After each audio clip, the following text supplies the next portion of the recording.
God bless America. Hello, everybody. I am the Talk Radio Protege. This is the Protege program. Thank you so much for joining me, and happy Friday. I am glad that the weekend is here, and I'm looking forward to getting to unplug a little bit from the news of the week. The story I have for you today actually comes from yesterday. It seems to me like people are sort of getting caught up in the whole Russia treason garbage. I've already talked at length about that, and I think that I've said everything that I have to say about that event at this time. If anything really new unfolds, then I will be sure to comment on that. But so far, it's been nothing. So today I want to talk to you about the Democrats' new campaign slogan. Yes, you might have heard about a campaign slogan that came out last year for the Democrats. It was called "A Better Deal," and it was ridiculed for being similar to the Papa John's catchphrase. The Papa John's catchphrase is "Better ingredients, better pizza, Papa John's." The Democrats' campaign slogan from last year was, let's see if I can remember it off the top of my head. I think they say it in this column, but I want to get this in the right order. So it was something like better skills, better jobs, better wages.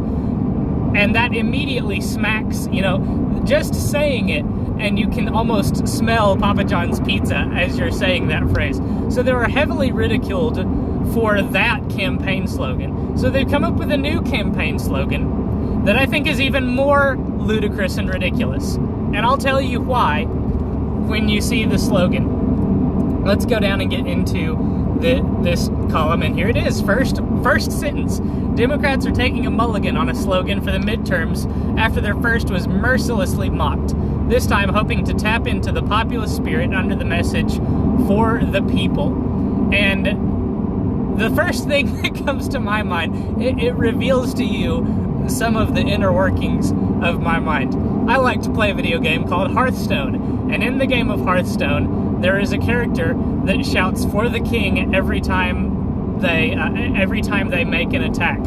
Hearthstone is a card game, but anyhow, I think of a werewolf-type creature shouting "For the people" as it charges into combat every time I see this phrase. So it probably doesn't mean that much to you, but I thought it was funny. Anyhow, the reason that I think that this slogan is more ridiculous than the previous one, let's talk about what "for the people" means in terms of policies that the Democrats are either advocating for or advocating against. First of all, if "for the people" means going back to Obama's presidency, then what does "for the people" mean? Well, "for the people" means the Affordable Care Act. And what did the Affordable Care Act do? The Affordable Care Act directly resulted in skyrocketing health insurance premiums. I've talked about it in previous videos, and I'm going to be talking about it in a video that's coming out in 2 weeks. Make sure that you subscribe. If you're not that interested in the breaking news stuff, I think you will be very interested. If you're interested in politics but not day-to-day news, the daily soap opera, I think you'll be very interested in the videos coming out in 2 weeks' time. So make sure that you subscribe so that you don't miss out.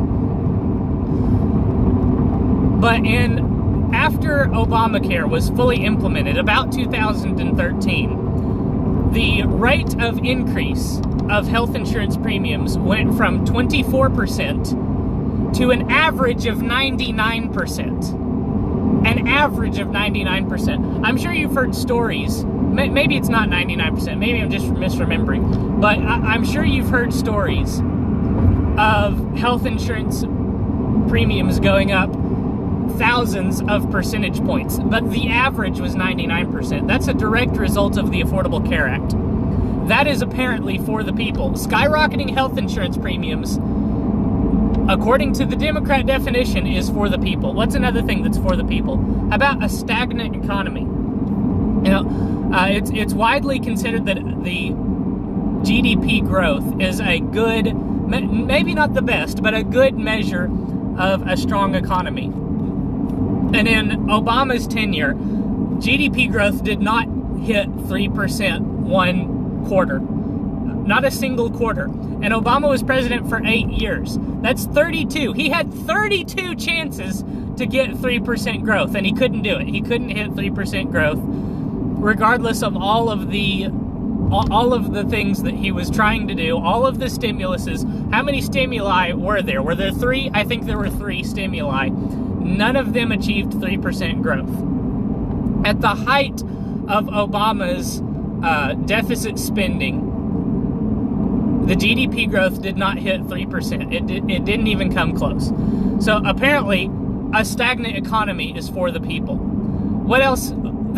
So those are just 2 big ticket items from the Obama administration. What's something else that's for the people from the Obama administration? How about 8 years? Somebody do the math on that for me. 8 times 365.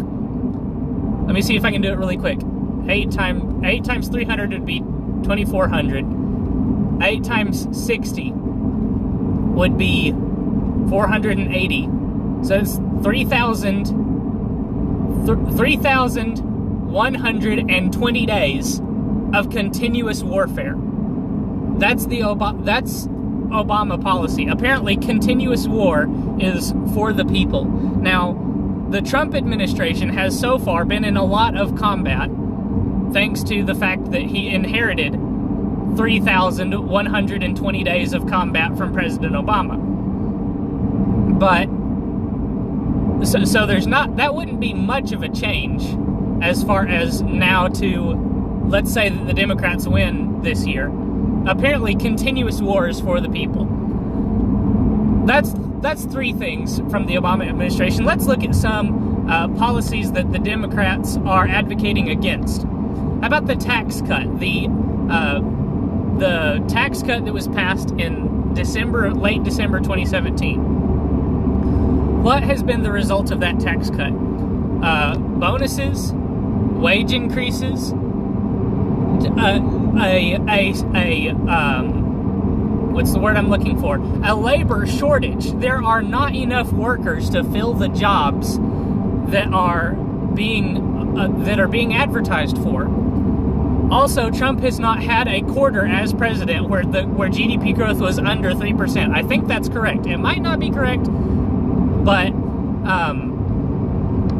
at least from his third quarter of being president until today, there has not been a single quarter where GDP growth was under 3%. In fact, every quarter has beaten expectations as far as the economy goes. So apparently, higher taxes, lower wages as a result, smaller bonuses as a result, and fewer jobs as a result is quote-unquote for the people, according to the Democrats. What else would be for the people? How about a feckless foreign policy? How about a spineless foreign policy? You know, we've been talking in recent days about the United States' relationship with Russia, and about how Obama's foreign policy, where it relates to Russia, was all bark and no bite. Where the Trump administration foreign policy, where it concerns Russia, has been the opposite. Where the bark has been non-existent, but the bite has been ferocious. I'm talking hundreds, I think it's 200 Russian mercenaries dead in Syria at the hands of United States-backed forces. Ferocious. I'm talking arming the people of Crimea. Ferocious. So apparently, feckless, by comparison, foreign policy is quote-unquote for the people. What's another policy that the Democrats have advocated against as far as this administration goes? How about the way that they've been handling immigration? How about the erasure of borders that the left is mainstream at this point in Democrat circles? Abolishing ICE was so mainstream that Democrats pushed a bill up to the point where the Republican leadership in the House was about to put it on the floor. We talked about that in a video recently this week. Democrats want a tidal wave of unskilled workers to come in from de facto third world countries. And who does that hurt the most? It hurts the down and out people. It hurts the downtrodden. It hurts the people with the fewest skills and the least education. The people, quota, that's the people. That's the people that the Democrats are advocating against by advocating against a strong border. Apparently that's for the people. But we don't even have to go through Democrat policies to demonstrate how they are not for the people. If you were bored by this short discussion of Democrat policies that they are for and against, let me explain to you from a social perspective how Democrats are not for the people. There are segments of our society that the left and Democrats advocate for the oppression of.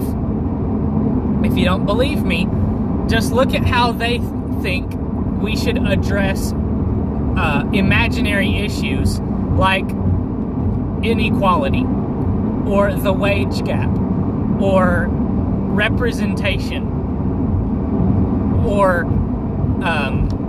college admittance rates. Women are the majority of college students at the moment, and nobody on the left is talking about how we need to increase the rate at which men are getting admitted into college to achieve parity, because it's not about the people, it's about the narrative. It's about the quote-unquote oppressed. It's not about the people, because men are part of the people. So if Democrats were for the people in their progressive ideology, they would advocate for the underrepresented, which on college campuses is men, but they don't. Therefore, they're not for the people. Where else are the Democrats not for the people? We just mentioned immigration a while ago. Who are the most downtrodden? And again, I am not saying any of what I am telling you here as a real belief that I hold. I'm simply telling you from the Democrat perspective, because I understand these people. Who are the weak and the downtrodden and the poor and the oppressed when it comes to the job market? It's the blacks. It's the people of color. The Democrats would never say the blacks. The people of color. They're the ones that have no skills and have no education and have to struggle for these low-skill, low-income jobs. And now the Democrats want to import a massive wave of brown people, more people of color, so that there is more competition for those low-skill, low-income jobs. They want to, by virtue of importing these people, crowd people of more color, I guess. How do you differentiate between people of one color and people of another color? But they want to import more people of less color to crowd out people of more color from the job market. People of color are members of the people, therefore the Democrats are not for the people. Who else are the Democrats not for? The Democrats are for Islam and Muslims above all else. Somehow Islam made it to the top of the progressive stack over even LGBTQ AAIP plus people. I mean, nobody on the left, nobody will lift even their pinky finger to point out the atrocities against LGBTQ people, and I'm using that phrase not sarcastically in this sense. The abuses of the rights of LGBTQ people in Arab countries. They will not question it. Somehow Arabs made it to the top of the progressive heap, and their human rights record is the most atrocious when it comes to another segment of the people. Therefore, the Democrats are not for the people. The Democrats are also not for white people. They're especially not for white working class people. Those people are deplorable. Those people are stupid. Those people are backwards hicks, and they're so ignorant that they couldn't even see that they had to vote for a woman president. They were so backward and stupid and racist that they wouldn't vote for a woman president. I don't know how race enters into the equation, but trust me, it does.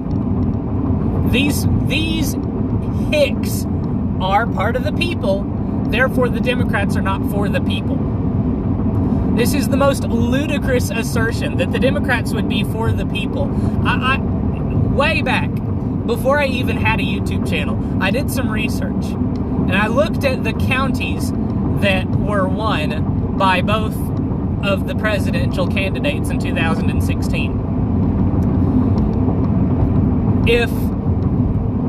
If electoral votes were determined by the number of counties that you won, then Trump would have won something like 80% to 20. And at the time, I asked the question of anybody that cared to answer, and I have a small circle of personal friends in my life. I asked the question, can we please stop pretending that Democrats are for the little guy? Because Hillary Clinton won 20% of the counties in the United States. And do you want to guess what those counties are? I think you can guess. If you go back to one of my earliest videos, it was the first video that got a dislike, I showed the pictures over and over and over again. It's incredible. I can't remember who published them. I think it was 538. It was a heat map that was converted into a topographical map, and it showed you where Hillary Clinton won votes versus where President Trump won votes. And the two maps were called Trump Land and the Clinton Archipelago. And it's incredible because it looks like two systems of two vastly different land masses. One looks like a continent and one looks like an island chain. It's incredible, the difference. It's incredible to me that more people could live in such a small area than could live in the vast open area that is quote-unquote flyover country. Democrats are for a very specific segment of quote-unquote the people. They are for the cosmopolitan-minded elite, the cosmopolitan-minded college-age person. They are for a very small segment of the populace, and they have successfully shamed a much bigger segment of the populace into thinking that they must vote Democrat or they are a bad person. You know,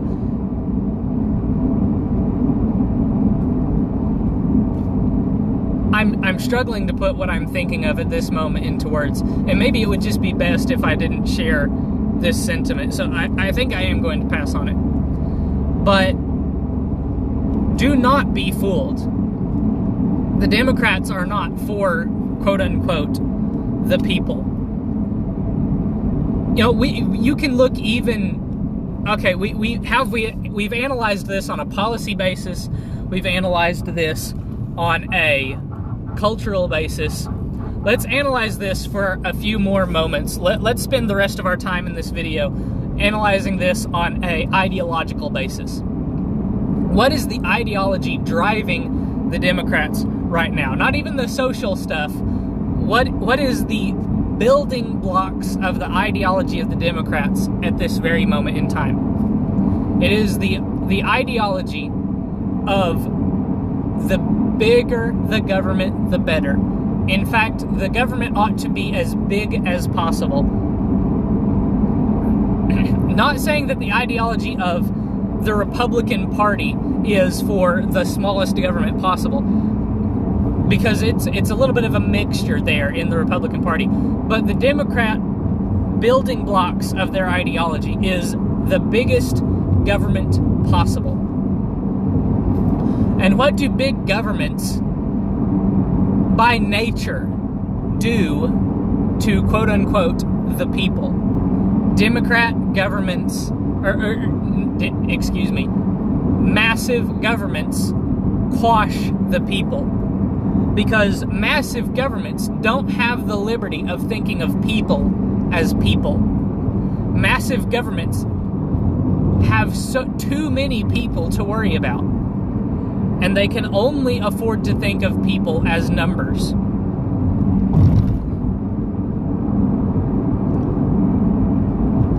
The more powerful the government, the more dangerous it is to the people. Because a large government, as I have said, doesn't have the liberty of thinking of people as people. That's why small government-minded people don't think that the government should have no power, but just that we should limit the government's power, because without limits, the government will trample upon people's rights. By nature, they must. They must because they don't have the liberty of thinking about people as individuals.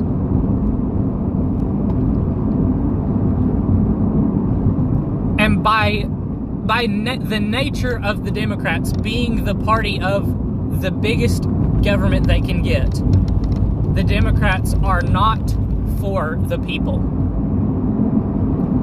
So this season, as you are watching Democrat ads run on YouTube, on your television, wherever you have the unfortunate occurrence of having to watch an ad for the Democrat Party, do not be fooled by their fluffy rhetoric. Do not allow them to trick you into thinking that they are somehow for the people. Do not allow the party that has fully embraced a divide and conquer the people policy prescription. Do not allow the people that are for maximizing the size of government. Do not allow the people that are for policies that directly hurt individual people say that they are for the people. I'm not saying that the Republicans exclusively are for the people. I'm not saying that Republicans, each and every one of them, is for the people. There are going to be politicians, no matter what slogan the Republican or Democrat Party tries to run, there will be some people that will not fit under that description. I am simply saying that the Democrat Party doesn't deserve the slogan for the people because of the policies that they believe in, the policies that they advocate for. The policies that the Democrat Party will kick you out for if you don't agree with are not for the people. Thank you guys so much for watching. I hope that you enjoyed it. Leave a like if you did. Hit subscribe and hit the bell for notifications so that you don't miss a single video in the future. I hope that you'll come back and join us next time. Until then, enjoy your weekend. Good night, and God bless.